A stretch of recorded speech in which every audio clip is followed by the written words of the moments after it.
Okay, I think we're live. Did it work?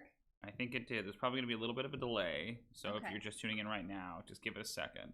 Usually, my computer doesn't like to have OBS open and have us look at each other. But hey, we're live on YouTube. On YouTube this time. YouTube this year. What's up, everybody? Instead of Facebook, because... There's probably nobody here yet, but if you are here, say hello. We'll just wait a second for people to trickle in. But Yeah. It's Halloween. It's Halloween! Hooray! Oh, right, I had candy. You have candy. I got candy, because it's not Halloween without candy. Yeah, there's a large bowl of Reese's and Twix just out of frame here. You can see there. He's going into the... Officially Halloween. The Reese's first, but if you are just joining us for the first time, welcome. This is a little tradition. I mean, we didn't start this. This is, I think it was Neil Gaiman. I think it was Neil Gaiman, yeah. 5-10 years ago, something crazy. But it's called All Hallows Read, and we are going to read some spooky stories tonight to each other. You've picked a story, and I've written a story, and we have not heard each other's stories, I don't believe. Other cool people go out and do things on Halloween. They go to parties and they go trick or treating and stuff. And all the parties were yesterday, though. Yeah, we did go to a party yesterday, but we also didn't wear costumes. No, that's true. We really aren't very cool. No, we're very uncool. Yeah, but we do spooky stories, yeah, and that is in the theme. And we're thing. Eating candy. I think we're also and that counts. I think we're also supposed to technically be in a blanket fort, but we didn't. We didn't make a blanket fort this year. We also were in a blanket fort previous years because we did not have a couch. Yeah, that's true. Now we have a couch. Now we have a couch, so we can actually sit like humans. YouTube instead of children will be our blanket fort. That is the blanket fort of this year. Was the blanket fort of our hearts? Well, I mean, is YouTube? We're in a new location, and that location there we go. is a metaphorical blanket. Yeah. Great. Well, we're also drinking. Yes. So every year we also have Dark and Stormies. Oh. Oof. You okay? Yeah, I almost spilled mine. Mine is very full. It's a goblet, you can't tell, but it is Dark and Stormies. It's Crock and rum, and then what kind of ginger beer did you get? We're supposed to just get regular ginger beer and like limes, but the Ralph's that I went to did not have any ginger beer except for this like weird tropical ginger beer. So it's got like a kind of vaguely pina colada vibe. I don't think it's going on. It doesn't feel very pina colada to me. It feels yeah, it has a different kind of a tang to it. It feels more citrusy, more like orangey than it feels pina colada. You know? But needs must. You do what you can. Yeah, no, it's fine. Not that there's nothing wrong. I mean, like, a Dark and Stormy having a tropical vibe, feels right. Accurate, yeah, it is supposed to have lime in it. Right. Dark and Stormy. We don't usually do that. So, but cheers, everybody. Cheers. Happy Halloween. Happy Halloween. Okay, let's do it. So, I believe you were going to go first. Yes. I am first, I believe, yes. I'm going to get a piece of candy before I get crinkling too bad. That makes sense. Tell us about the story you're going to read. So, the story I am going to read, it's from an anthology called Echoes. This is the ARC, the Advanced Reader's copy. Edited by Ellen Datlow. This was published August of 2019. It helpfully says right on the spine. Nice. So Ellen Datlow. You're reading the whole thing, right? I'm reading the entire thing. It is 795 pages. Okay. So settle in. Yeah, this is like a 20-minute stream thereabouts. Yeah, right. Something like that. So that is the anthology. The actual story I am reading is called The Air, the Ocean, the Earth, the Deep by Siobhan Carroll. And we do have content warnings in the description for both of our stories. Check those out. They're in order of story. So first content warning down there is for Hallie's story. Second content warning is for my story. We'll remind you again when we change mine, but nothing check those out. Super common, I don't think, except if take care of yourself. We don't want to say it out loud because I feel like that kind of ruins the spooky effect. But if you're concerned about it, check it out below. They are there. They're there. We felt it was necessary. Also, there are some words in here that are not in English. And the French I can do, but the other ones I am a little less solid on. So bear with me if you speak Russian or any the languages. Now I feel bad. Congolese. What they speak in the DRC. Okay. Let us know if anyone out there speaks that language. If we mispronounce anything. Yeah, please let me know. All right, so are we I'm good ready. to go? Yeah, go for it. All right. So, The Air, the Ocean, the Earth, the Deep by Siobhan Carroll. The call came through at 5 a.m. A UN cargo plane had landed at LaGuardia. Airport officials had found 4 stowaways on board, 3 men, 1 woman, all from the Congo. ICE had sent 2 of them to Rosendale. The other 2 had been sent somewhere else, and no one was sure where. Andre had the A numbers for the Rosendale pair, but he couldn't take them. Could she? Dasha dressed herself in the dark, moving quietly so not to wake Alex. She'd forgotten to dry clean her blue suit. She'd better go with the black, even though she hated it. If the trains were in order, she could visit Rosendale and still be back for the court session at 2 p.m. The kitchen television shadowed her as she brewed her coffee. The news was the usual horror show: highway blockades in Mexico, famine in the Far East, a cyclone in the Mediterranean. Rumors of a new illness emerging in Indianapolis, delivered by a blonde man who couldn't seem to stop smiling at the camera. The newscaster cut to blurred footage of an emergency room, a man yelling and pointing at nothing. Dasha turned down the volume. Like most detention centers, Rosendale was deliberately nondescript. A former warehouse, it squatted in the middle of a near-empty parking lot, its bricked-up windows staring nowhere. Only the obscure sign above the door, CCA Entrance, indicated its function to those in the know. The waiting room was quiet today. An elderly man sat in the corner with his face in pale, manicured hands. A dark-skinned woman absently twisted the straps of her shoulder bag into a tight rope. The 2 children beside her chattered and clapped their hands as though in a playground. The little girl leaned forward and grinned at Dasha as she sat down. "The man's very slow today," she said in carefully practiced English. "Is because he's sick." Dasha glanced up at the guard behind the counter. The man looked ashen. She took her hands off the armrests and folded them in her lap, trying not to remember the flashes of video from the news. Beside her, the children launched into a new clapping game. "Nkuyu climb out of the ocean. Nkuyu climb down through the air. Nkuyu crawl out from the corners. Which corners? Right there." At the final there, the girl pointed her hand at the front of the room, her brother at the corner. They both collapsed in laughter. "Circo?" Dasha walked up to the counter.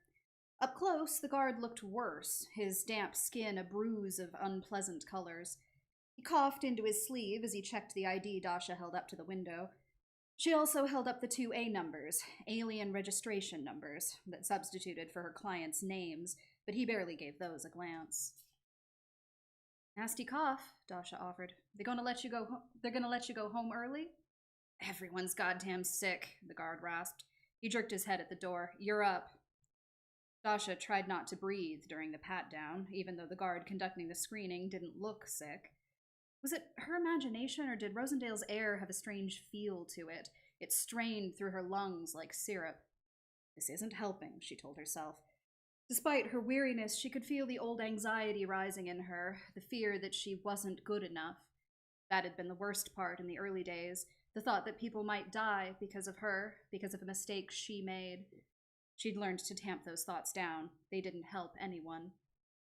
She took a slow, deep breath and turned to the files the guard had handed back to her, with a map of the Congo taped to the inside of the folder. A few years ago, Dasha had only had a few Congolese clients. Then came the contested election, the rise of the militant DARP party, the gang rapes, the murders. Torture was common, and she wondered whether her clients would be among those affected. She felt a surge of anxiety and reminded herself that if tortured, their cases would be easier to win. But the first A number she saw was Ely, a healthy-looking 20-something with a tattoo on his face and a good command of English. She ran through the obligatory public questions first. Do you need a lawyer? Do you want to fight your case, or do you want to go home? Before she signaled to the guard and got an answering nod, they could move to the private interview room. "Where did you learn English?" she asked when they got to that portion of the interview. She felt herself yawning and masked it with her hand. She was exhausted, too many late nights spent on too many cases, but Ely needed her help. They all did. "College," he replied.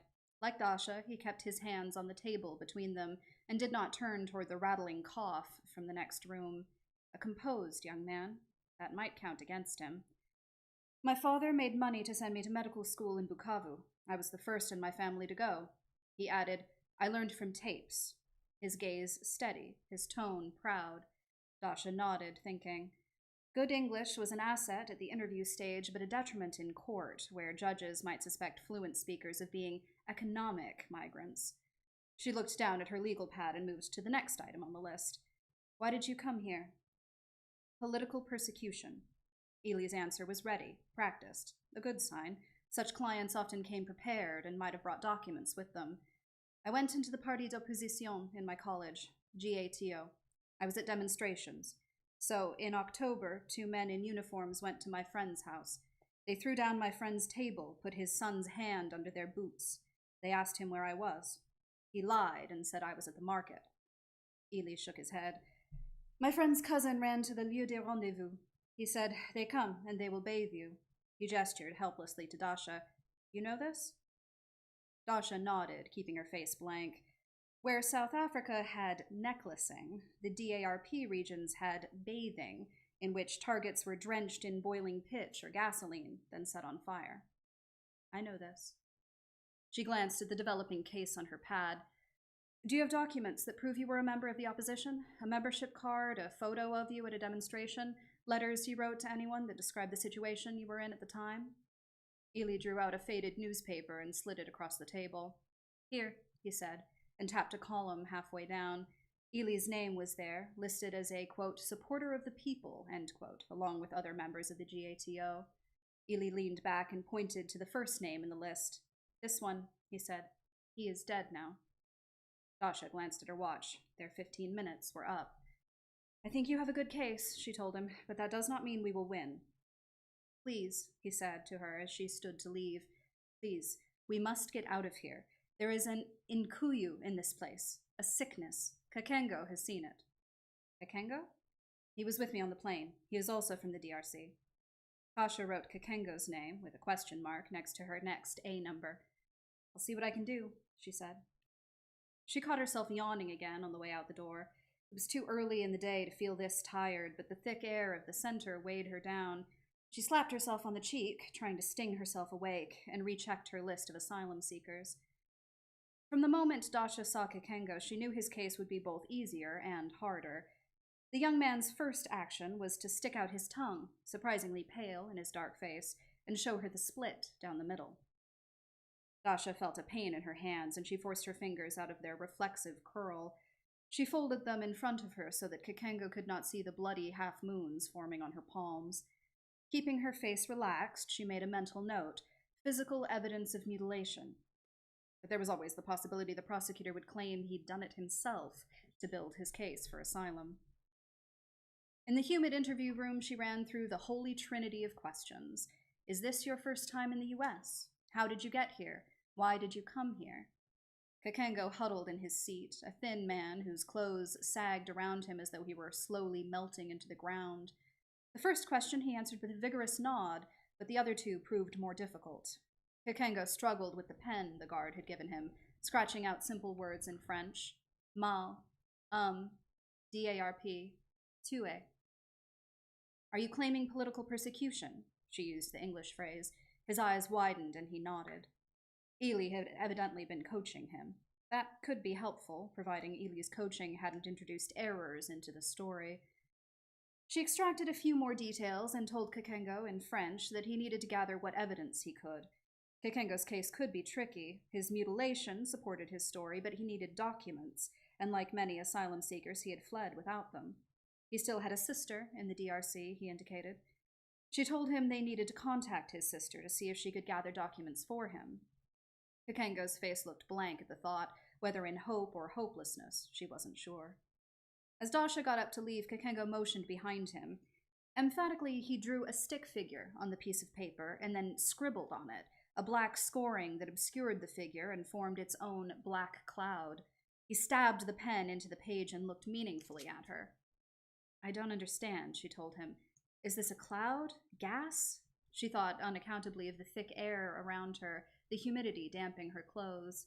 Kakengo shook his head. Une personne disparue. Une personne décédée.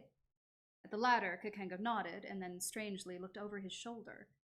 Dasha followed his gaze to the cinder block wall that stretched over them. Someone you left behind? She guessed. At this, he glared at her and scribbled another few lines on the page. Black lines, meaningless. The guard rapped on the door. They were out of time. I'll be back, she promised him. As Kakengo seemed intent on pushing the paper with the scored-out figure toward her, she took it and added it to her notes. And then she left him in the silent room and headed out. On the train ride home, she reviewed that week's cases: the Guatemalan woman who'd fled an abusive husband and the violence of the Maya district with her 3 children, the Bangladeshi climate refugees, and the Congolese.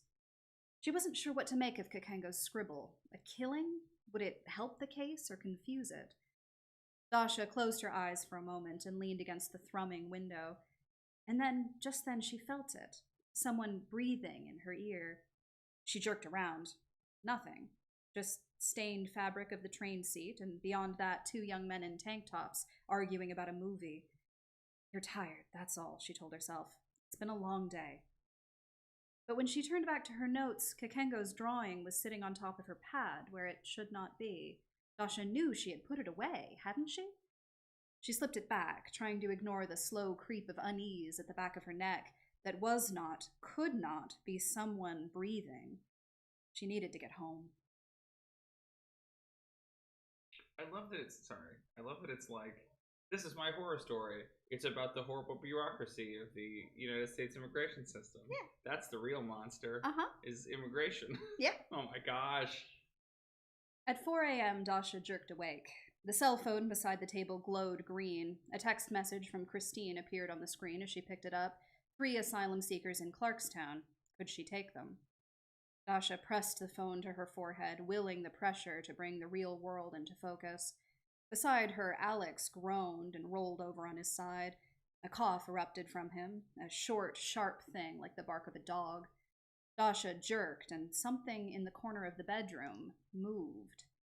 She twisted the knob on the bed lamp.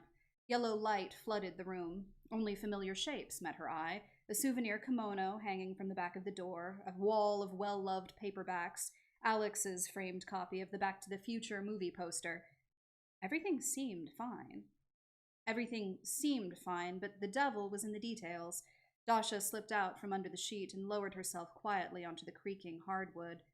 Turning slowly, she scanned the room, noting the film of dust on top of the bookcase that she'd have to clean later in the week. Nothing seemed out of place. No coat that had slipped off its hanger, no carelessly lodged book that had tumbled to the floor, except the shadow box. Its large wooden frame still hung on the wall, its cedar shelves neatly aligned beneath a pane of glass. The top shelf still held its cluster of shells, the bottom an assortment of medals from Alex's grandfather.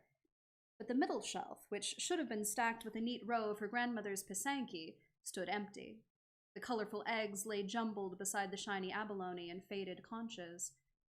Carefully, her heart pounding, Dasha crept over to the wall and peered into the box. At least none of the colorful eggs seemed broken. But how had they ended up on the bottom of the box? There wasn't enough of a gap between the second shelf and the glass for them to fall through. Pisanki could ward off devils, her grandmother had said. Something stirred at the edge of her vision, and she whipped her head around. Again, nothing. Unbidden, a voice from the waiting room whispered in her ear, "Nkuyu climb down through the air. Nkuyu crawl out from the corners." Alex coughed again, a ragged, wet sound. Suddenly, Dasha was back in the real world. Was Alex getting sick? The news footage from Indianapolis, the guard behind the counter. He should go to the doctor tomorrow. It was no good trying to get back to sleep. Her head was full of Ebola, of SARS, of illnesses that clung to the breath of travelers. In the kitchen, she turned the kettle on and pulled out the emergency. Useless stuff, she thought as she choked it down. 21st century superstition, bolstered by a few questionable studies. But she drank it anyway. The last time we met, you mentioned a word to me. Nkuyu, Dasha said, the yellow notepad in front of her, her careful handwriting recounting Ely's story. She drew out Kakengo's scribble and placed it between them. Ely's eyes flicked down to the paper and then away. You said Kakengo had seen Nkuyu, Dasha said, tapping the drawing. What did you mean? Ely raised his pale palms to the flickering overhead light and the dead flies whose bodies could be seen through the bottom of the gridded plastic. You won't believe. A line she'd heard before in too many cases. Dasha felt her stomach tighten, and carefully, keeping her face still, she said, "It is my job to believe. I am here to represent you. To do that, I need to know everything." Ely settled lower in his chair. Finally, he looked up, but he did not begin, as Dasha had expected, with rape and torture. In my district, we say, a man should die without secrets. If a man dies with a secret, or if his family let the dead man stay in the sun and do not put him in a tree or below ground or in a fire so he can travel to another place, he comes back as Nkuyu. A ghost? Dasha said dubiously. Ely gestured to show he didn't know the word. Then he said, when a Nkuyu sees a man, it walks behind him and tells its secret in his ear. The man's spirit hears and takes this secret into itself. One secret, fine. Two, not so good. Too many secrets, too many times meeting a Nkuyu, and the man who is alive will be sick with it. He may die. That is what they say in the country about illness. And Kakengo says he sees a Nkuyu here, Dasha said. Ely shook his head. I am an educated man, a doctor, but there is something wrong in this Kimpasi, this place of suffering. We all see things here. He pointed at the closed door, the room and the guards behind it. In Congo there is too much killing, too many dead men whose families are dead or running and who die in the sun. Too many Nkuyu. And it is not just the Congo. It is everywhere. Too many Nkuyu. Dasha nodded. Bad deaths, her grandmother would say. Are people sick here? Everybody is sick here, Ely sighed. In a hospital, I would say this is a virus, maybe a kind of flu. But in the country, we would get un prêtre, a man who would listen to the Nkuyu and take their secrets into himself. But here, nobody listens. Dasha pondered what he had said. Was Ely's story evidence of insanity? No, she thought. Remember Kakengo's drawing. Certainly a shared perception, and one that seemed rooted in a real illness. Staring at the legal pad, a sudden thought slid in and out of her like a knife. The Paisanki. But that was a different superstition, a different culture. There was no connection here. Do you know anyone who has become sick since coming here? She asked. Many, Ely said. First it was a man in the shower who fell. I did not know him. Then Luel, the Eritrean, a Somali. Now 5 detainees and 7 guards. Many more are sick but do not say so. They fear they will be sent back. Dasha made a note to herself. She forced herself to think through the legal implications, ignoring the old superstitions wittering in the back of her mind. Could they get access to the center's medical records? If an infectious disease was spreading here, she needed to secure her client's safety. Turning to Ely's list of documents, she was about to begin her progress check when a sound from the next room interrupted them. Nkuyu climb out of the ocean, recited a voice. Nkuyu come in through the air. Dasha's skin crawled. She put her pen down. Ely pressed his hands together, and Dasha noticed the tips of his fingers were stained purple. When he saw her looking, he shrugged. Kakengo brought powder, he said, for a thing we will try, for the Nkuyu. He sounded embarrassed, a doctor reduced to trafficking in magic. Dasha nodded as though she understood, though of course she didn't. In the next room the voice got louder, and Ely winced, but when he clasped his hands together he looked composed again. It is getting worse, he said, in the calm tone of voice Dasha imagined he used with patience. He nodded to their surroundings, the hot interview room, the detention center, the moaning voice drifting under the door. Something must be done. Outside, the air was muddy, the sky cast down. The humidity enfolded Dasha as she walked across the parking block, and the shadows that crawled after her were just her own shadow, splintered by sunlight. That was all. The train was nearly empty. The few passengers in her carriage sat by themselves, hands at their tablets or cell phones. 2 of them were wearing face masks. Heart sinking, Dasha checked the news on her phone. Outbreaks of Indianapolis syndrome were now reported in every state. The local news mentioned a VA hospital in Brooklyn and a preschool in Midtown. 28 deaths had been reported so far. The number of people in comas was said to be in the hundreds. The transmission mechanism was, as yet, unknown. Dasha sank lower in her seat, trying not to breathe.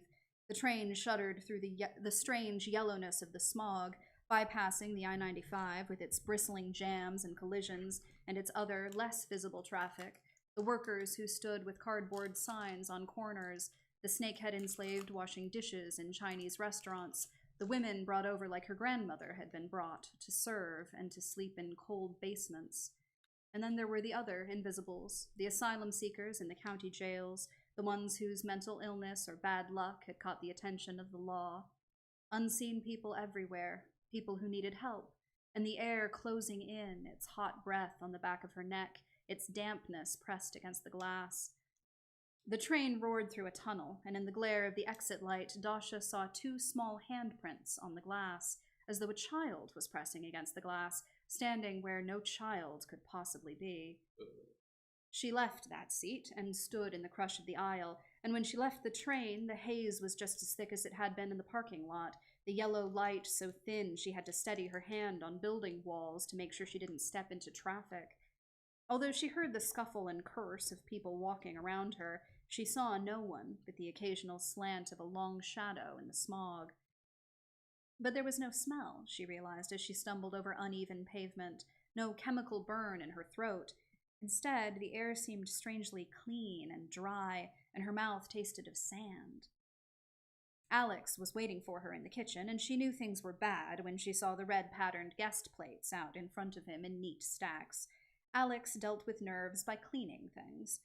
She could tell by the tightness in his stooped shoulders that he didn't want to talk, not yet, and so she stood in his silence and helped put the stupid plates back on the wiped-down shelves, where they would sit to collect dust until they entertained or Alex got upset, whatever came first.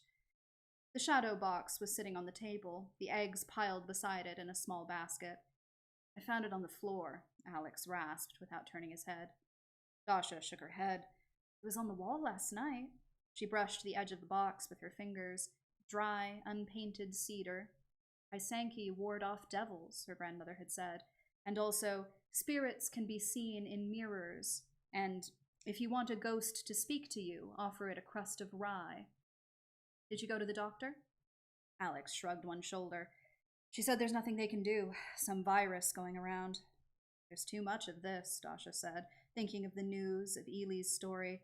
"Maybe you shouldn't go in tomorrow." "Maybe you shouldn't go in," Alex snapped. "You said you thought people were sick in the center." It wasn't like Alex to snap. Dasha said nothing, and after a moment he sighed. "Sorry," he said. "I'm just under the weather." "I need to go in," Dasha said quietly. "You know the stats." And Alex did know the old sorry numbers, that with a lawyer, a non-detainee would win their case 74% of the time, but that only 13% would win on their own. For detainees without representation, that number dropped to 3%. "You can wait a week. They won't ship them out right away." Dasha shook her head. "You don't know what they'll do," she said, "particularly if there's an outbreak at the center." Alex sighed. In his nonprofit work, he had more than once run up against the inscrutability of the detention system. "Fine. Be careful." He folded the dish towel with his customary care and hung it behind the sink. "I'm turning in. Maybe I can sleep this thing off." On her own, Dasha pulled out her laptop. Nkuyu, she Googled.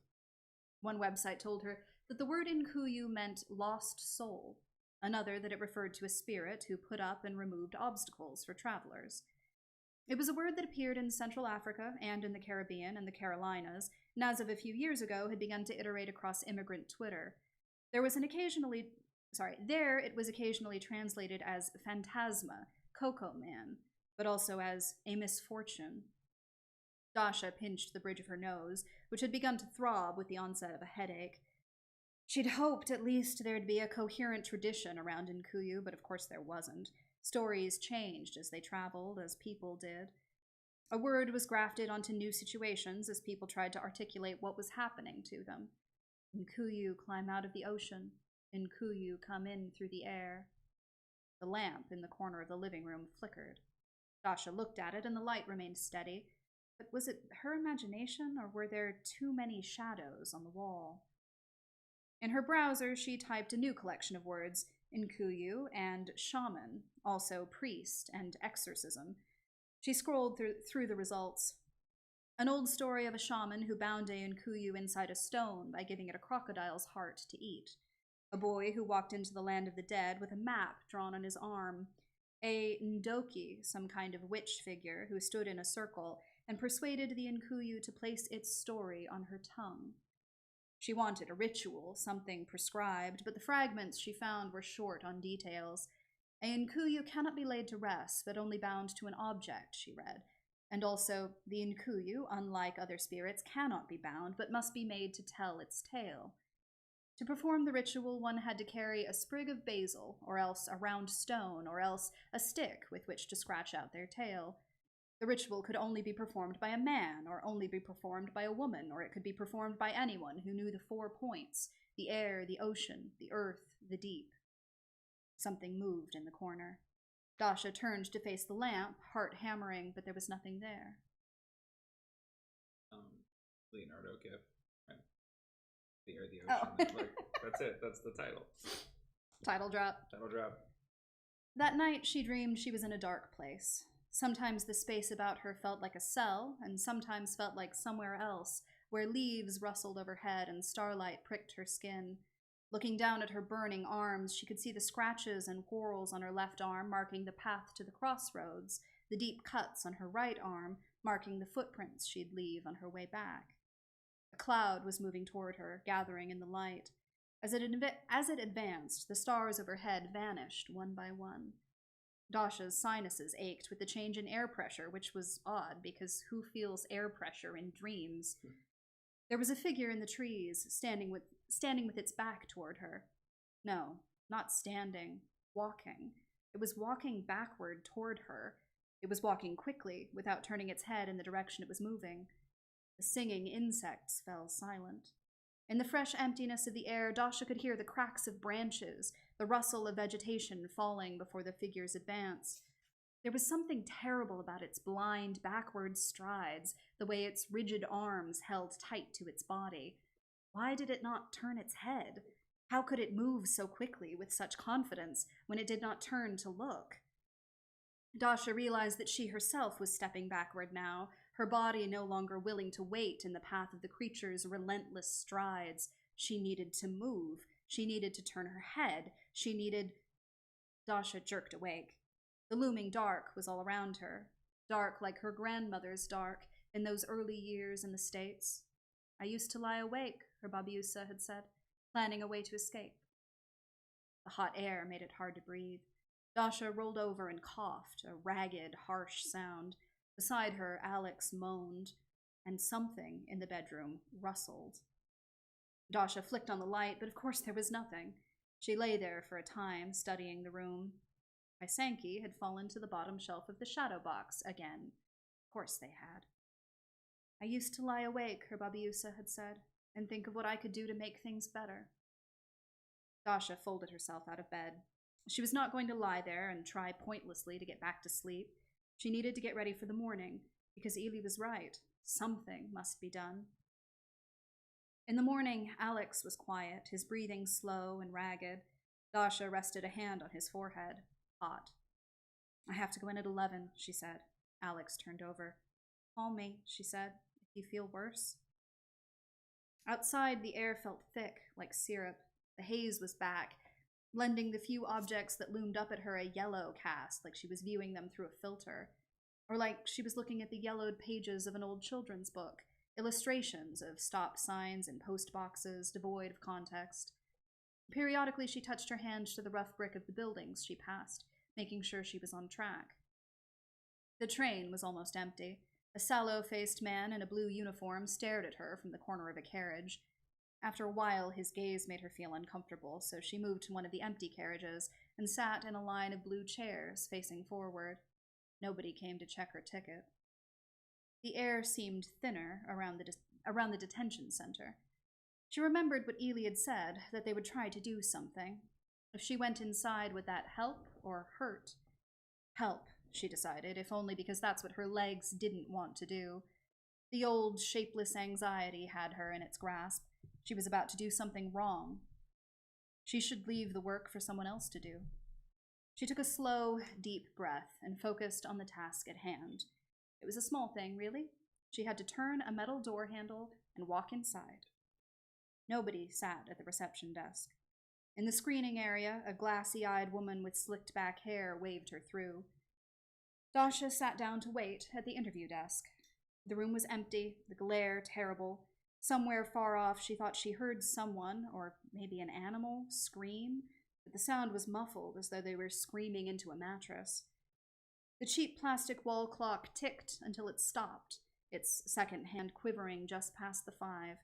She glanced at her Apple Watch. The digital numbers were frozen at 11:05. One of the lights overhead pinged out, then another one. Dasha took the sprig of basil out of her bag and laid it on the counter, along with the hand mirror. It was nothing, really, a superstition. She laid the basil, her pen, a crust of rye bread, and the mirror at each of the 4 corners. The shadows that had collected in the corner began to spread, and Dasha saw Nkuyu climb out of the ocean, Nkuyu come in through the air, Nkuyu crawl out from the corners. And this time, Dasha opened her mouth to greet them. That's the whole book. The whole book. All 775 pages. Okay, that's cool. So it's like, the concept, right, is that they're like, her job is to take people's stories as they come in, right? And to try and help them. That the ghosts have stories too. But it's like if these people come immigrate to the country, that like it's that American Gods idea, like their spirits come with them. Yeah, you bring your superstitions with you. Yeah, and they also deserve to be like interviewed and like and understood. And if you don't communicate with them, if you don't listen to them, then they get worse. Then you sicken. Yeah. Then you as a society sicken. That's pretty cool. I mean, it's spooky, right? Yeah. I like the confluence too of like that she's like it would be very easy to write that story with just like I'm just like an American. Yeah. But she's specifically a Russian and she's specifically like an immigrant. Yeah. Or the child of an immigrant. Right. And like she's heard all these stories of how difficult things were for her grandmother. Right. And so she like uses that. Yeah, and that's like cool. That's what sort of powers her. Yeah, or, that's like, a good one. That's the air, the ocean, the earth, the deep. The air, the ocean, the earth, the deep. I got it, baby. Yeah. I got it. By Siobhan Carroll. I dig that. That's a good one. Yeah. Okay, cool. You know, it's actually surprisingly difficult to find good stories. It's so hard. I read dumb. this entire thing, and there were only 2 in this entire book that I even considered reading. Which, like, that doesn't mean the stories are bad, but, like, for the context that we're doing them in here, it's like, gotta be short, you gotta be able to read it. It shouldn't, hopefully, be from the perspective of someone that you can't really speak from, you know what I mean? Like, that kind of thing. Yeah, that's the thing. It straddles a nice line where, like, obviously I'm not Russian, but, like, yeah, you're European, putting myself in the, I can put myself in the position of a European or a white person, basically, who does have, you know, a history of superstition and that kind of thing being in your family history. But then you still, because of the way she makes the character, you still can explore things like this Congolese tradition. It's about the distance between her and that belief. It's not about like she's not speaking knowledgeably about it. I mean, like you could argue the author probably did some research. Hopefully, did some research. That's the thing. Hopefully, a little bit more than like Dasha does, where she just like Google. There's a scene where she Googles what they are. I actually like that scene because like I like that it acknowledged it as a verb, and I liked that it made this point about like, hey, in a horror movie, if someone said the spooky thing, you just like Google it. Right. Like, that's like the you'd just be like, what's a Babadook? That's the equivalent of like going to the library in like an 80s horror movie and looking up like microfilm. You know, where it's like, oh, there was a killing 15 years ago. Like exactly, that's cool. Go ask the librarian, like, where do I find the newspapers from 15 years ago? The librarian's like, there are no newspapers. The whole library burned down. I mean, whatever it is. Inevitably, yeah. Okay. That's cool. Go. So it's a ghost story. Yeah. That's actually the cool thing. This whole anthology is ghost stories. Okay. So it's 775 pages. But you did also say that none of them are any good except for that one. So it's not like a great recommendation. There's a Shannon Maguire one in here that I almost read about a haunted carnival. We don't need any more. Pretty straightforward, you know. Haunted carnivals are fine. Yeah, I like that one better. That one feels deeper. It's got stuff to say. Exactly. You know? That's a cool story. So yeah. Sweet, nice work. Cool. Yeah, thanks, Hallie. Good choice. I like that one a lot. Okay. Somebody here actually wrote I don't want story. I don't want to do that. I don't want to be like, well, you wrote it. Like, probably that's gonna make it bad because I bet that Siobhan had like an editor who looked at her work, and I bet like, you know what I mean. It went through all the processes. To be fair, Ellen Datlow has like won a Hugo as an editor. That's what I'm saying. So I bet that like, let's not subtly make it like, well, I'm cooler. I'm probably less cool because I wrote mine because then I didn't have to get approval from anyone. But I did decide to write one this year because I thought it'd be fun. Also, I can have more candy. You can, yeah. Please catch up. I'm like almost done with my Dark and Stormy. Oof. But I every year I go up north back to Minnesota, where I'm from originally, and I spend a weekend with my family doing like, you know, we go up to the cabin and do lake stuff and hunt ducks and be, you know, Midwesterners. I used to have a good opportunity to get some writing done, and so this year, because it was so close to Halloween, I thought like, oh, it'd be fun to write a short story. So I wrote this one. It probably needs to be edited down a little bit. Hopefully it's not too long. I have my water here. I know I have a tendency to overstress my throat when I read, but I'm going to read it. It is unsurprisingly about pirates. It's a pirate-themed horror short story. This is a reminder to check the content warnings on this one. Mm-hmm. Mine is the second content warning listed. Check it out. It's yeah. I don't want to say anything about it, but that something happens. And it's probably best that you know that that's there before you proceed. Yep. But before we proceed, I am going to... I don't have a costume per se. I do have a pirate hat that I am going to wear. Yeah. Because I feel like it improves the experience. I'm now regretting the fact that we didn't pull our pirate flag down. I thought about doing and that. Go just like full pirate. Yeah, outfit. But yours wasn't pirate. Yeah, themed, mine doesn't have so anything that doesn't to do really with make any pirates. sense. Yeah. But okay. Okay. So I wrote this one. I felt weird writing it in the description because it's like marooned or shot by me. You know, like how do you? By Timothy J. Meyer. But this story is called Marooned or Shot. Here we go. I'm beginning to wonder, announced the quartermaster, if perhaps we've made a mistake. Which one? Asked the captain flatly. The final one, answered the quartermaster. The suggestion that they cast us adrift. The sea was a sheet of blue muslin, unrippled by wind or wake. It was a perfect reflection of the sky, the imitation unblemished by even the merest whiff of cloud. The only interruption, from one horizon to the other, was the lonely rowboat they shared. 2 days had the unblinking sun watched them, sprawled, sweat-scorched, parched of ideas at either end of the dinghy. The food was eaten, the canteen down to its dregs, and through all that time, they'd still not conjured for themselves an escape. All that remained now was the flintlock pistol, wrapped in its oilskin, and what wits the heat and the hunger had left them, however baked. It was your suggestion, the captain pointed out. Despite the swelter, some shred of modesty kept her clothed, though her shirt and trousers were lank with sweat, and her great white coat balled into a pillow. She, like her counterpart, gazed into that empty sky with sightless eyes, her spectacles sheened in sunlight. At the time, explained the quartermaster, it seemed the fate most preferable. Then, supplied the quartermaster, waving his arms drunkenly about, traditional options. Those arms draped over the gunwales and dipped into the sea, throwing droplets whenever he gestured. He shared none of the captain's decorum, and had stripped practically to the skins, though it seemed to cool him little enough. His red curls frizzed and frayed in the stinking heat, hovering about his head like a halo. Marooned or shot? Intoned the captain. It was my assumption that our fine vessel, he said, slapping both gunwales with his palms, would afford us an infinitely improved chance of escape. Except? No oars, sighed the quartermaster. Should have stipulated a pair of oars. I don't think, opined the captain, you were in any position to stipulate anything. Deposed of their respective offices when the crew discovered their offense, it was only the quartermaster's silver tongue that kept their necks from nooses. Pirate articles included 2 potential punishments for the crime of theft, and initially they considered themselves fortunate for slipping them both. Now, however, as the second afternoon adrift lengthened into a third, The shine on that idea to cast them loose in the ship's spare rowboat was beginning to grow wan.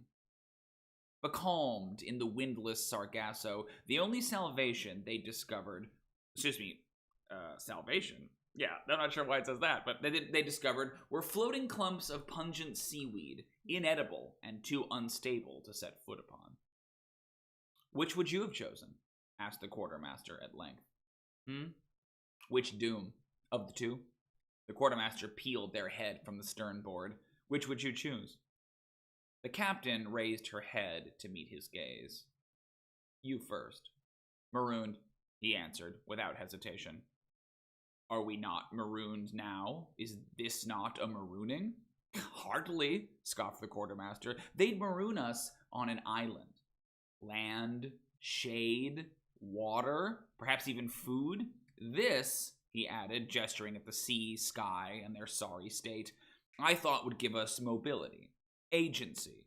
What marooning would give us is time. Until, the quartermaster scowled, rescue. Until some other vessel happens upon us. An island could buy us weeks, maybe months. Searching for something in the captain's face, he pulled himself up onto his elbows. You don't believe in rescue, do you? You've lost hope. The captain was quiet a moment and would not meet his gaze. An island is not rescue. Time is not rescue. Out here, she sighed, there is no rescue. Now the quartermaster sat fully upright, bobbing the boat and sending a chain of ripples across the still sea. You'd prefer the pistol, truly. To hunger? To thirst? To a death prolonged and terrible? The captain shifted her weight. When weighed against what awaits us, the pistol would be sweet mercy. This answer seemed to spook the quartermaster. A moot point, he ventured warily, for we've only powder for one shot. Prolonged and terrible it is. Or, proposed the quartermaster, rescue. Migraine, nausea, spasms, recounted the captain, as though quoting from a medical textbook about gruesome deaths at sea. Delirium, hallucination, euphoria, by the end, reportedly. Euphoria I can handle, attested the quartermaster. It's the Hantu scares me. The what?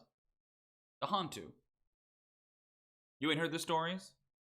The quartermaster leaned in a little, relishing any chance to leverage the storytelling skills for which he was so famed.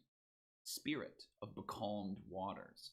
None know its origin, but in the final hours before death, it pays visits to stranded sailors. How neighborly, commented the incredulous captain. Nothing neighborly about it. The quartermaster was suddenly all grim foreboding. Torments them.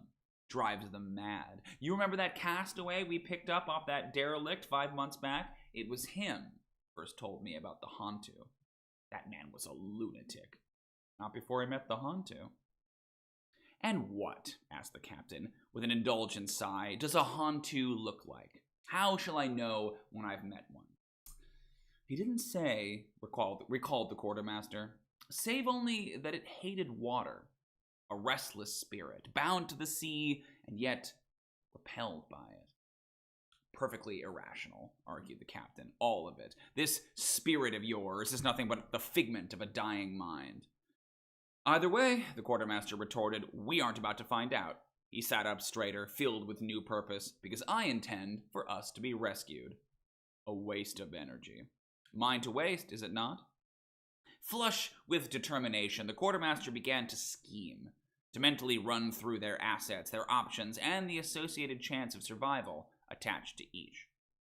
The captain, for her part, reclined back into the boat's bow and draped a seawater-soaked kerchief across her face.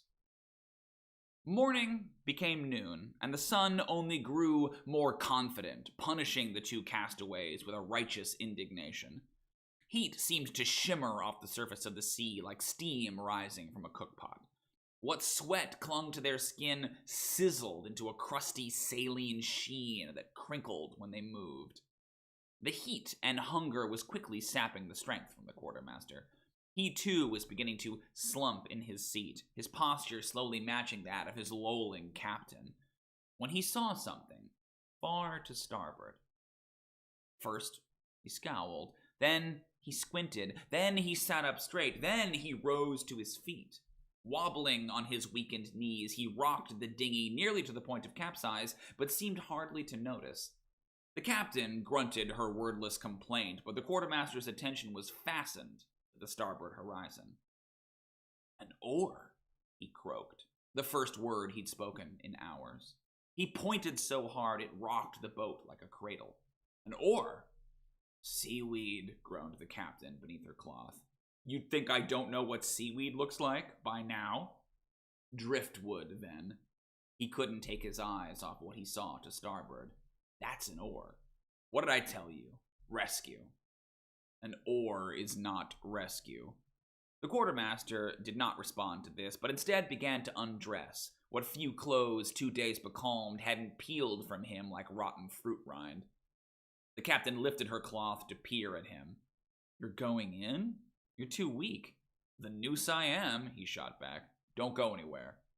"I'll try not to." With a quick nod at his partner, the quartermaster leapt over the side. He performed a credible dive that left the dinghy swaying on the surface before the glassy sea swallowed him. Moments later, he emerged again, 5 yards to starboard, and began to side-stroke away, toward the oar he swore he saw. The captain watched him for as long as her neck would support the weight of her head. Before she slouched back onto her makeshift pillow, she spared a glance toward the folded oilskin in the center of the boat. The oilskin that concealed the flintlock pistol and its single shot. For how long the quartermaster was gone, the captain could not say. All she could say was that he surprised her with the suddenness of his return. "Thirsty?" The captain didn't have the energy to startle. Blinking away a sleep she hadn't felt come upon her, she shifted in the bow and considered her quartermaster. He squatted in the stern on his haunches. In his hand, he extended a gourd on a leather thong, the canteen afforded them by their former crew, and sloshed what water remained inside.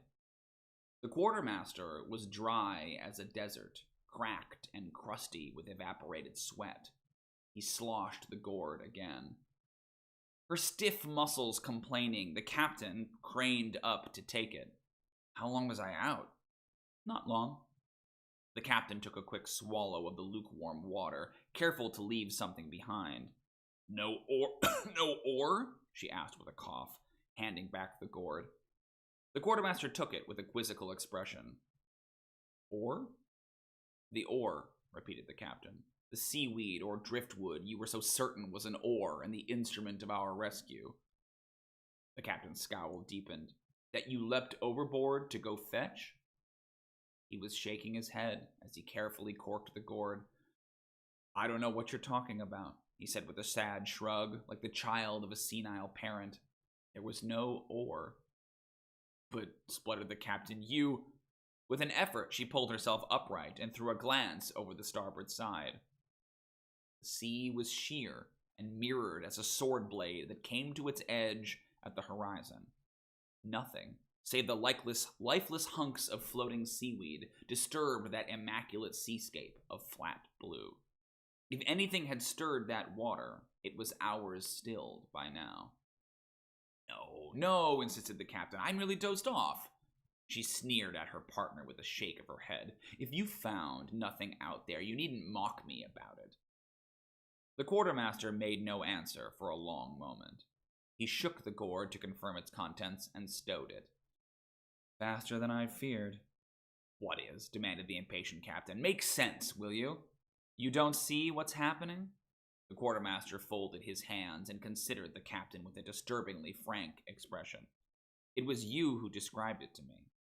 "Delirium? Hallucinations? If the heat's showing you visions already, who knows how much worse they'll grow before the end." "That was no vision," maintained the captain, though doubt crowded the edges of her voice.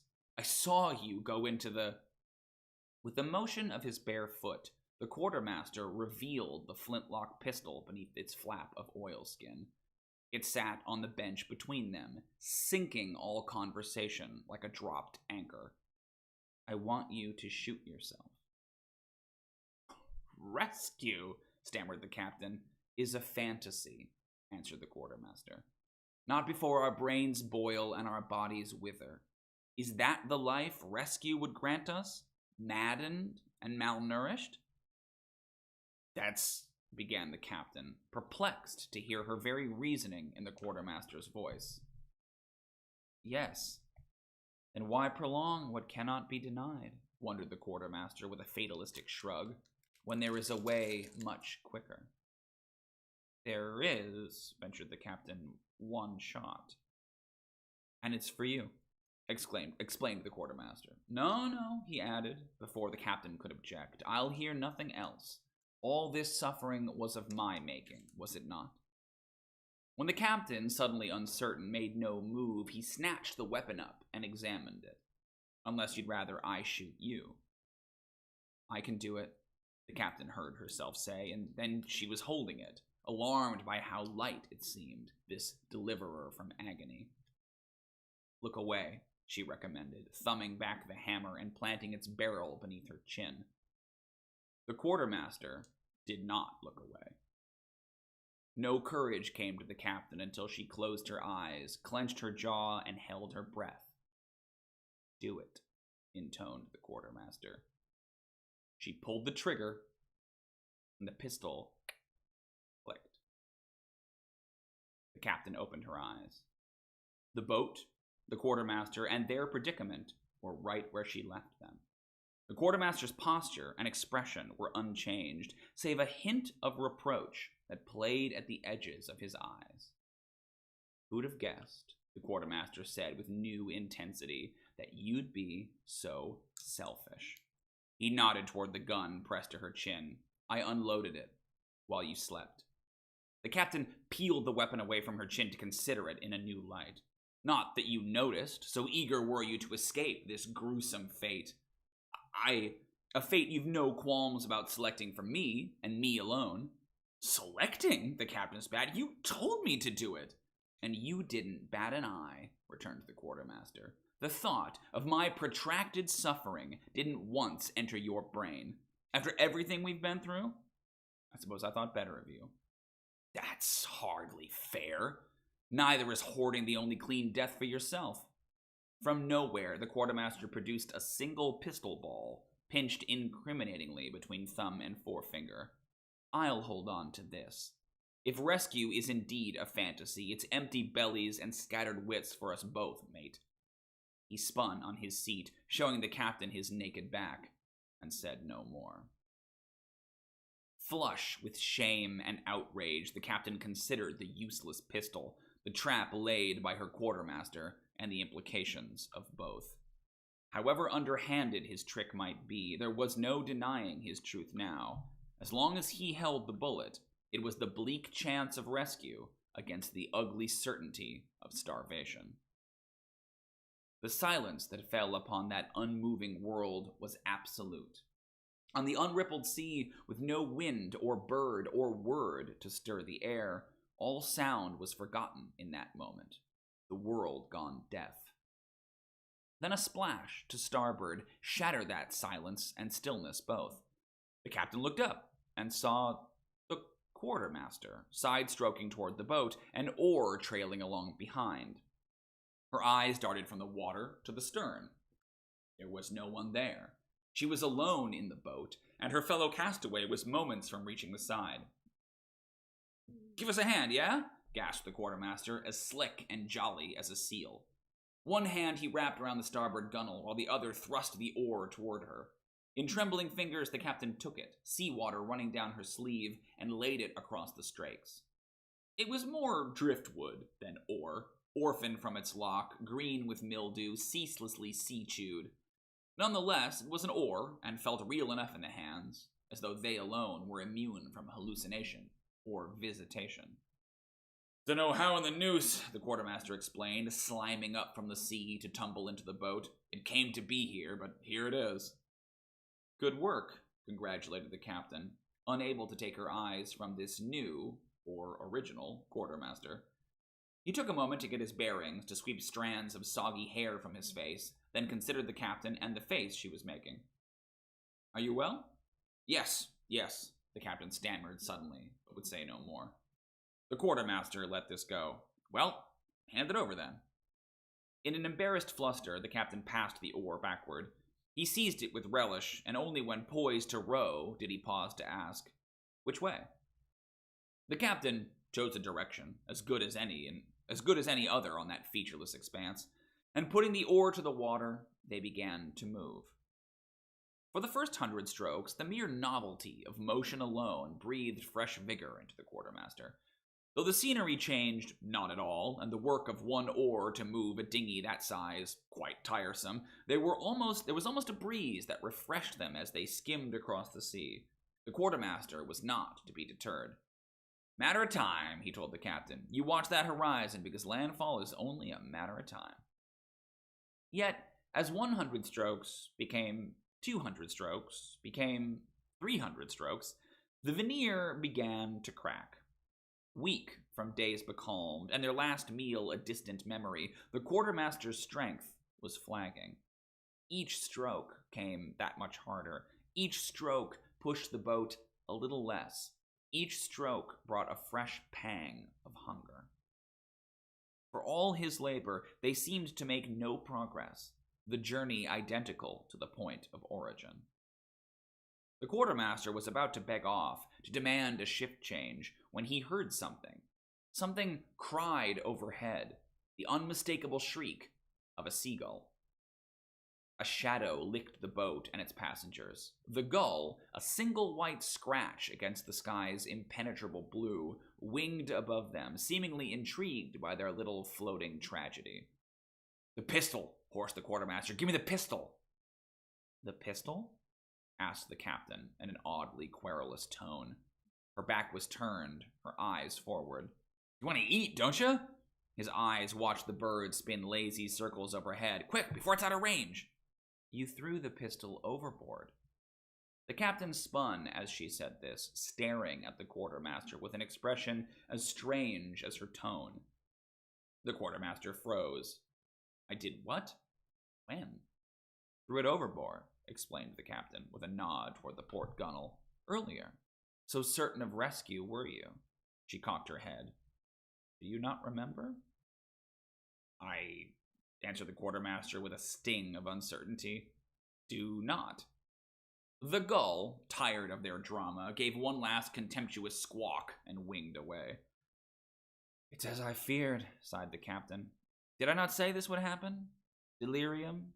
Hallucinations?" "You did," agreed the quartermaster slowly.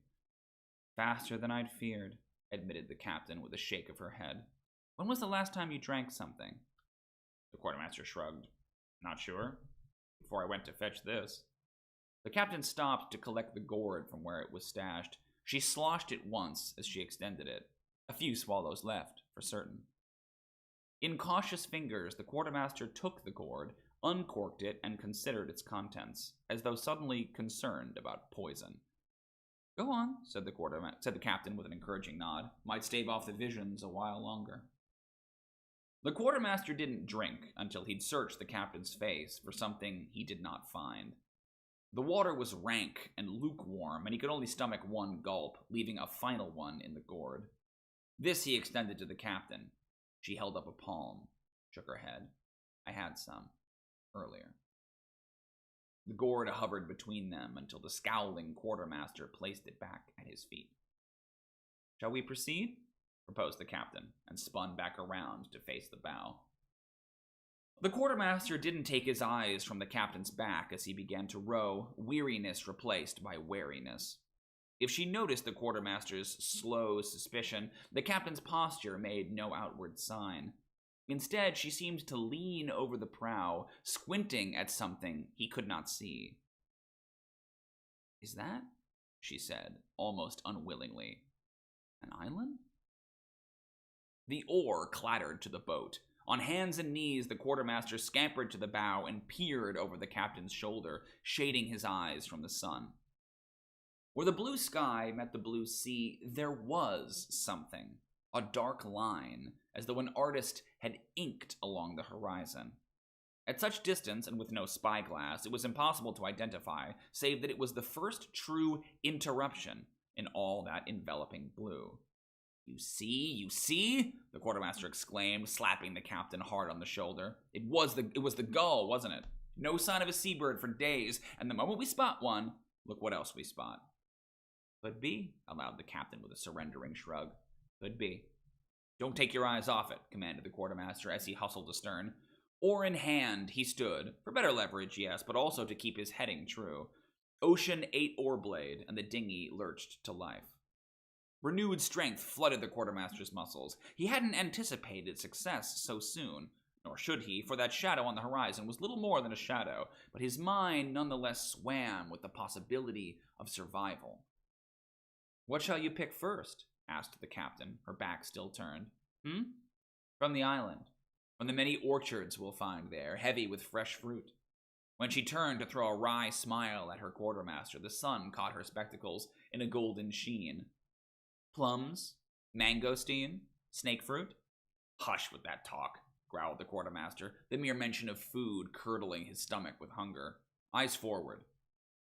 It was moments later before he added, Durian. The captain screwed up her face. Of course you would. You'd eat anything. Right now? Scoffed the quartermaster. So would you. He swapped his rowing from port to starboard to straighten out the dinghy. Besides, there'll be plenty of palm wine to wash it down. You don't know how to make palm wine, accused the captain. Nor shall I need to, answered the quartermaster, for it flows in streams from magical springs on the island. An island populous with game, the quartermaster pointed out. Swine, yes. Fish, yes, but also great, dumb, flightless birds that waddle happily into your cookpot. Already seasoned. Such a paradise, reflected the captain thoughtfully. I wonder, when the first banana boat of the season makes its regular stop and offers us rescue, shall we even accept? A difficult question, the quartermaster agreed, made all the more difficult when one considers the island's handsome natives. They shared a companionable chuckle at this, and lapsed into silence, envisioning their vivid daydream. The quartermaster rowed and rowed and rowed, sustained by absurd fantasies. Ahead, the gray line was gaining more and more definition the closer they drew. No sign of shady orchards or attractive islanders, but it was no mirage they sped towards, and instead, something quite solid. The quartermaster was squinting ahead, attempting to force answers from the destination, when the captain broke their anticipatory silence. You were right. The quartermaster smirked. I usually am. What was I right about this time? Everything, she said at length. The oar, the pistol, even the suggestion that they cast us adrift. She sighed. Had you not proposed it, they would have shot us both. Had we listened to me about the pistol, one of us would be dead and the other doomed to starve. Had we listened to me about the oar, we'd never have found our island getaway. The captain turned fully around to face the quartermaster, putting her back to their swiftly approaching salvation. You were right. I did lose hope. Thank you for lending me some of yours. This struck the quartermaster. He rowed for many long moments, his eyes not ahead, but instead on his partner, bone dry beneath the hissing sun. Don't mention it, he blushed. You'd do the same. A smell reached his nose, one to which they'd grown only too accustomed over the past 2 days. The quartermaster stopped rowing as the island and the source of the smell came into focus ahead of them. For me, it was a raft of seaweed. It was substantially larger than any patch they'd seen before, stretching far to both port and starboard. It was dense enough that one might mistake it for solid ground at a remove, but as the dinghy drifted to a stop at its outer edges, the gaps where seawater peeked up from below was everywhere in evidence. The stench of sun-rotten, salt-brined vegetation was twice as powerful here. So close were they to this shifting subcontinent of seaweed that both pirates were obliged to grimace and cover their noses. They stared at their island paradise for a long, laborious moment. The oar clattered to the boat. Dropping onto the stern bench, the quartermaster buried his face in his hands, sore and blistered from the action of the wood against his palms. For many long, ragged breaths, he would neither speak nor reveal his face. When he finally did, he was surprised to see the captain asleep, curled into the bow of the boat, her sweat-dampened coat swaddling her head. How she'd managed to nap in such a short time and in such foul air he couldn't fathom, nor did it especially matter anymore. "I want you," he announced slowly, "to shoot yourself." The captain's eyes opened. "What did you say?" His voice was cracked and impossibly weary. "The pistol. Or, wait, did I throw it overboard?" He shook his head as though to banish unwanted thoughts. As she listened, the captain shifted, climbed onto her elbows, and stared at her partner with a haunted expression. "If only one of us earns a quick death," the quartermaster explained, "then it certainly shouldn't be me." The captain sprang to her feet and pulled something from her waistband. The pistol trembled in her hand, aimed straight at the quartermaster's forehead. Her face was a mask of fear and ferocity. The quartermaster opened his mouth but could not word a question before the captain fired. The pistol boomed like thunder. Its echo rolled across the water. The quartermaster, a red hole punched through his head, lay draped over the stern. His blood and brains dripped into the sea. Smoke still swamped the pistol, and when she lowered it, the captain quailed. Not from the gory sight of her murdered partner, not from dread of the starveling death she now alone faced, not from horror at the heinous thing she had done in the name of mercy. She quailed to see what the clearing smoke showed her on the opposite horizon. Over the bow, over the quartermaster's body, over the horizon, the captain saw an island. She saw a rocky coast, green vegetation, and even the faint shadows of flapping birds. Bent backwards over the stern, the quartermaster's sightless eyes stared at it, as his mind leaked through the hole her pistol punched in his skull.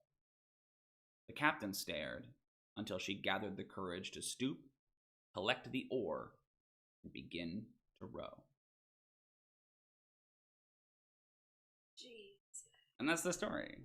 Marooned or shot. Yeah. Both of them.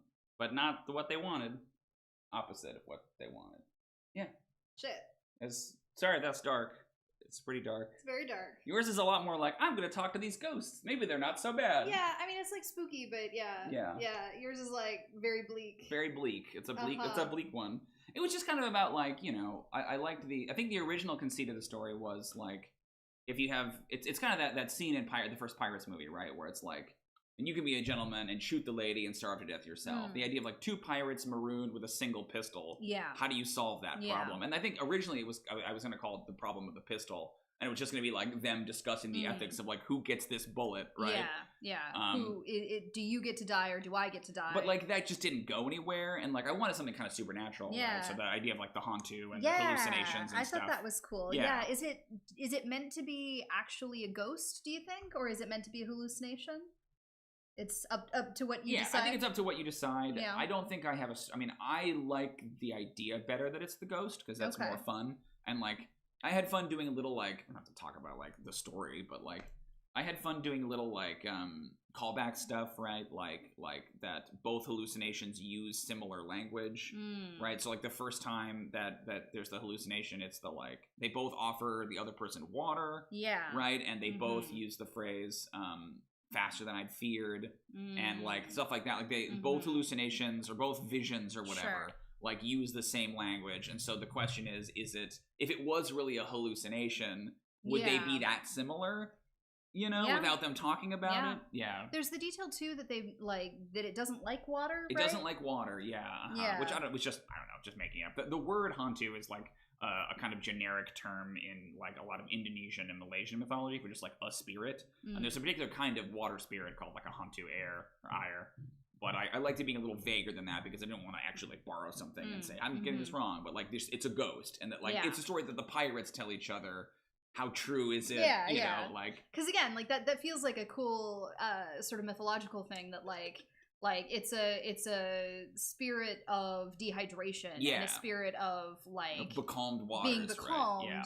And that, like, it doesn't like water because water is the thing that would save you if you're in that situation. And it's like, you know, you come across somebody who's been becalmed or marooned, and you know they've lost their wits, and they say it's because they saw this ghost.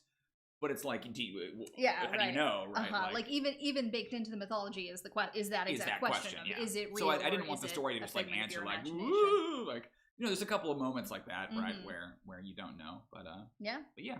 And that is true. Like those were the original like two. If you're a pirate, those are the two like things you get faced with if you break the articles, right? Like the ship's agreements. Yeah. So like I like the idea of one character saying I would prefer this death, and the other character saying I would prefer this death, and by the end, each of them gets the one they don't want. They get the one they don't want because it's the most horrible, right? The captain ends up marooned on this island, and the quartermaster ends up shot. Horrible. Right. Pretty bad. Pretty gruesome. But like, I don't know. It was fun. Yeah. Anyway, thank you for everyone for listening. I love that we have focused on ghosts. Yeah. Both of our stories. I didn't want to say it while you were reading it because I didn't want to like reveal that mine was also a ghost story. But it's a lot of ghost stories tonight. I do have. If anyone has stuck around with us. If anyone is here at all. If anyone is here at all. I do have a potential sort of coda for the evening. That might lift the mood a little bit. Lift it a little bit, you know. It's a little dark where we're at right now. Yeah. Which is also a ghost story. Oh. Would you mind pulling up the camera real quick because I want to see? So you're framing. This is a picture book. So up until. Okay, cool. Yeah, I can. All right, there'll be a little delay, folks, as we mess with the picture. Let me just. Test to make sure that when I'm showing the pictures, everybody can see it. Give it a sec. Yeah. Yeah, okay. So up until yesterday, I was working at a children's bookstore. I do not work at a children's bookstore anymore. Tomorrow I start being a librarian for real.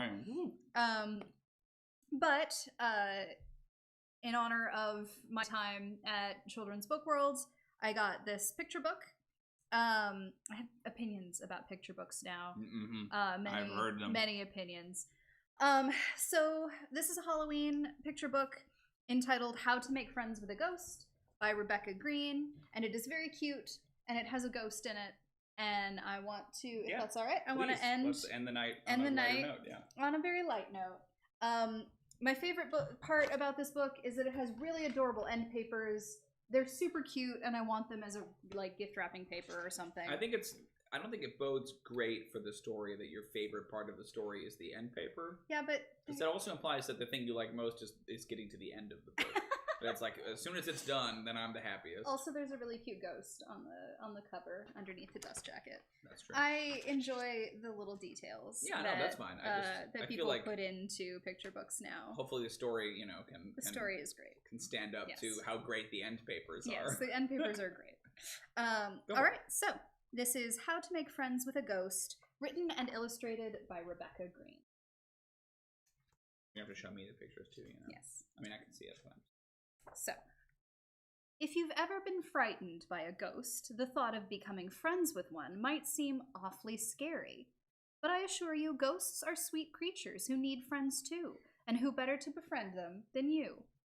This helpful guide will show you how to create a lifelong and beyond friendship. And you have the girl and her friends reading a book of ghost stories, and then a little ghost sitting by itself on a log. I think in true picture book fashion, it has to be stuff like, can you see the ghost? And then everyone like points, Introduction. Ghosts are tricky to track down, so it is advisable that you do not try to look for one. Most of the time, when a person thinks they have found a ghost, they have not. See Figure 1, Figure 2, and Figure 3. Now, Figure 1 is a costumed child. Figure 2 is a dusty camera lens. And Figure 3 is a towel on a doorknob.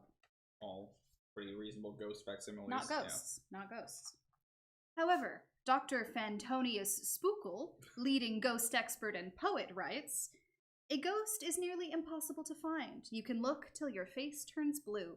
But if you're a person who's sweet, warm, and kind, a ghost may come out and find you. I love that he is both a ghost expert and a poet, which explains why it maintains the rhyme scheme. Yes. Right? That, like, it has a rhyme scheme, but also the guy, the scientist, is coincidentally also poet. a poet. Yeah. You know, a Renaissance man, really. Yeah, indeed. And then there's an image of the little girl, and she's reading a book here entitled On Being Sweet, Warm, and Kind. Right. Just gotta do a little bit of extracurricular reading. You know, you gotta work on it. And it's hard to do, just naturally. If you think you have been found by a ghost, use this handy classification guide, and there's a footnote, from the archives of the Department of Paranormal Classification at the Society of Supernatural Studies, to make sure the creature in question is, in fact, a ghost. And there's a picture of the girl, and she's looking at her identification guide to decide whether this is... I'm gonna move this, because I feel like probably your picture is getting blocked. She's trying to decide if this is actually a ghost. And then the classification guide itself.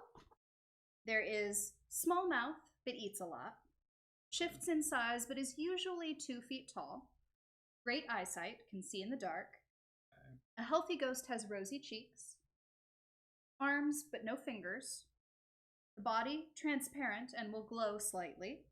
And then the wavy bottom for mobility. For mobility? Yep. So you can see all the different features to help you classify I guess ghosts eat a lot. I don't think of ghosts as eating, but like I guess it's like a Slimer thing, right? Slimer eats a lot. Or like No that Face, scene, maybe. Yeah, is a ghost. Yeah, No Face is a ghost. Yeah. There's that scene in the Casper movie where all of his uncles are like gobbling down all the food, and then it falls through them, and then there's just piles of like digested food on the ground. Fatso, is it Slinky or Itchy? What's the other one? Itchy, Stretch Scratchy. is one. No, it's not Itchy and Scratchy. Itchy. Fatso, for sure. Stretch and Fatso? I think so. Itchy, Stretch, and Fatso. Fatso does not hold up. Yikes. No, that's bad. That's no good. That's deeply fatphobic. Yeah. Yikes. Part 1. Ghost Basics. Do's and don'ts. Although you might be frightened when a ghost greets you, do not run. Ghosts are very sensitive creatures. Sensitive creature, too. Yeah. Ghosts feel bad if you run away from them. Simply smile, wave, and tell the ghost your name. Once the ghost knows you are friendly, it will most likely follow you. Okay. Welcome the ghost into your home. If it is reluctant, a simple blow will get the ghost inside. You just... into the house. Warning. Never ever put your hand through a ghost. It can cause a serious tummy ache. Oh no, a tummy ache! See how sad the ghost is? You don't want to give the ghost a tummy ache. Part 2. Ghost care. Feeding. Ghosts love to snack. One sure way to a ghost's heart is to fix its favorite treats. There's a picture of the ghost with a knife and fork looking excited. There are mud tarts, moldy toast, cinnamon-dusted insects, earwax truffles, and pickled boogers. Okay. All the favorite treats for a ghost. For a ghost. Chances are your ghost will want to help you in the kitchen. I suggest making floating spaghetti and mud balls together. Cook time takes all day. Serves 1 hungry ghost, and there's a footnote. Leftovers will keep in the refrigerator for up to 3 years. Okay.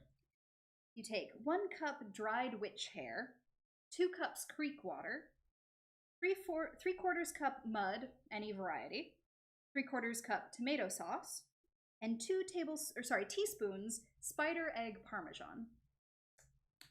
Step 1. You ready for this I'm recipe? fine. I'm just trying to picture this. Step 1. Boil the witch hair for 6 hours. Step 2. 6 hours. Roll the mud into balls and refrigerate for 2 hours. Step 3. Drain hair, add tomato sauce and mud balls. Step 4. Float and combine the pasta. 5. Top with spider egg parmesan. And there's a picture of the 2 of them making the floating spaghetti and mud balls. So I gotta say, I think it's a deep waste of time to make that, because that's an entire day you have to give to a ghost. Mm-hmm. 1 meal for 1 ghost. Yeah. How do you... But it'll keep in the refrigerator for 3 years. Sure, but it's going to eat it, and then it's gone, and that was a whole day. Imagine making food for one day to feed one person for one day. Well, you're also spending time with your friend, the ghost. I guess 6 hours boiling hair seems like a lot. Yeah, well, I'm sorry, I'm interrupting. Witch hair is very dense and difficult. You've got to boil it for a very long time. I should let you read your story. I don't mean to keep asking clarifying questions. That's okay. I also recommend these other tasty dishes. And there's a footnote. For these and more recipes, see my book, Superstitious and Nutritious, Wacky Snackies for Your Ghost. So the options here, musty biscuits with toe jam, spider web sushi, monster mashed potatoes, dead leaf salad with boutons. Oh my god. And thunderstorm soup. Boutons. Boutons. The bouton. And they're shaped like little ghosts. Activities. Take your ghost for a walk in the woods. Ghosts love to collect leaves, acorns, and worms. Read scary stories together. Aww. We're good at that. Ghosts love to be read to. I suggest Tales of the Living by Mort L. Beings. They're sitting around a campfire telling spooky I like that stories. That's scary. Like, the ghost Tales of the living. is frightened of living creatures. Yeah, right? Tell jokes to your ghost. They love to giggle. Oh, dear God. There's the two of them. Knock, knock. Who's there? Boo! Boo-hoo. Why are you crying?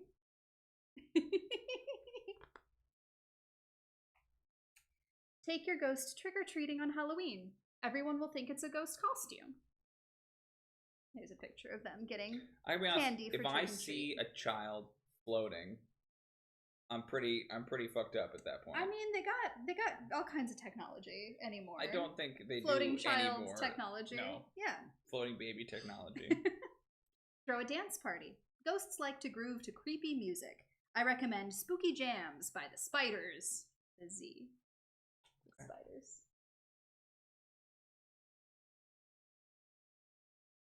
Bedtime. Give your ghost a bedtime bath. I suggest warming water in a cauldron and blowing your own bubbles. And then there's the ghost in a cauldron. I gotta ask you She's about blowing this some bath bubbles. cap because, like, what is it made out of? How does it stay on the ghost? You know, spider webs. These are the questions that I have. There's also a bottle here of fear-free shampoo. The double pun is really heinous. Yep. Putting your ghost to bed every night will ensure it sleeps soundly with plenty of nightmares. Ghosts love nightmares. Make your ghost a cozy bed. Try laying down moss in the darkest corner of your attic. You can also make a canopy out of spider webs. There's the ghost, sleeping snugly in its little bed. I can't decide if this ghost is incorporeal or not. Oh, why not? Ghosts love to be sung to. Instead of words, try singing to them in eerie hums and wails. There's the girl, and she's going, wow. Sorry, can we just get that one more time? No? Okay, no. I see. Hiding spots. Others might be wary around your ghost, so it's best to find good hiding spots. You can hide your ghost in a tissue box. For the record, the spines on the books say magic and then classic spooks. Okay. One of them just has a skull and a bone on the spine, which Fair. is pretty good. Or hide your ghost in your sock drawer. It's also a great place for napping. You can even hide your ghost in the refrigerator. Ghosts love to be cold. And the ghost is pretending to be a milk jug.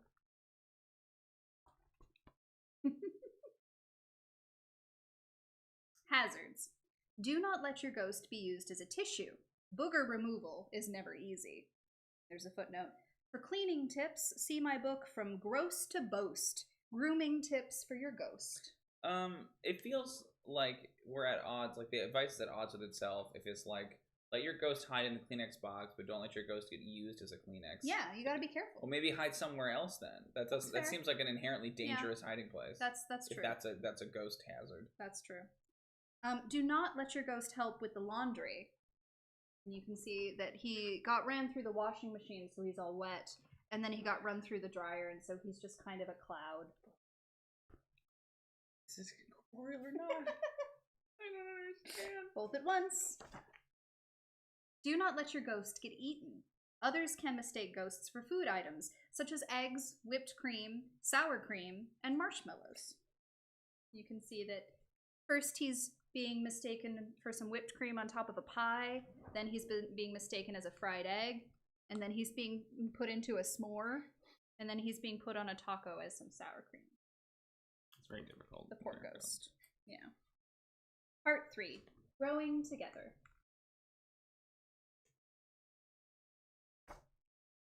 Growing up. When you move to a new home, make sure it's not already haunted. Ghosts do not like competition. So they're on their moving boxes and they're looking around to make sure other ghosts there. Territorial. When you start working, you will still have to make time for your ghost.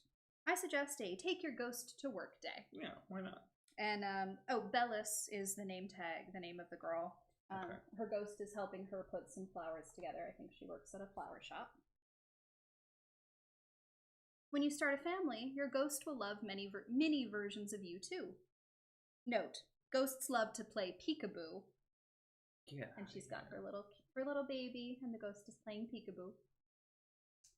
Growing old. You will get old, but your ghost never will. It will still want to collect leaves, acorns, and worms. And she's getting old, and they're still walking in the woods.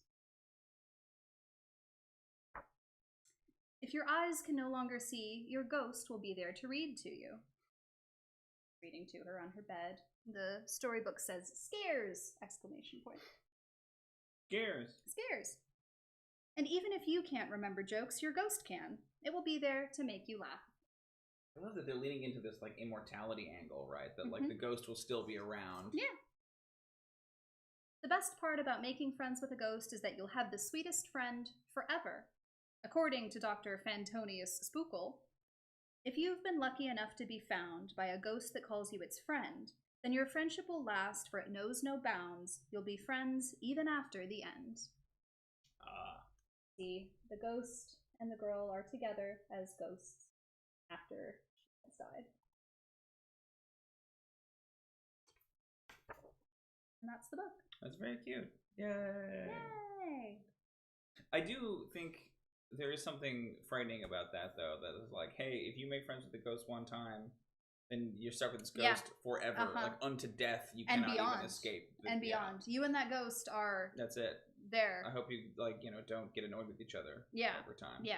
Well, there's lots of tips in here for how to make sure that your relationship is a positive one. Well, but it's all one directional. Like, you care for the ghost. Sure. Now, if there's two ghosts, who's making the spaghetti? I think after that point, the other ghost helps you because it knows, Oh, that's true. There is a little bit at the end where it's like reading the stories. Yeah, and like, I see. Okay, that's true.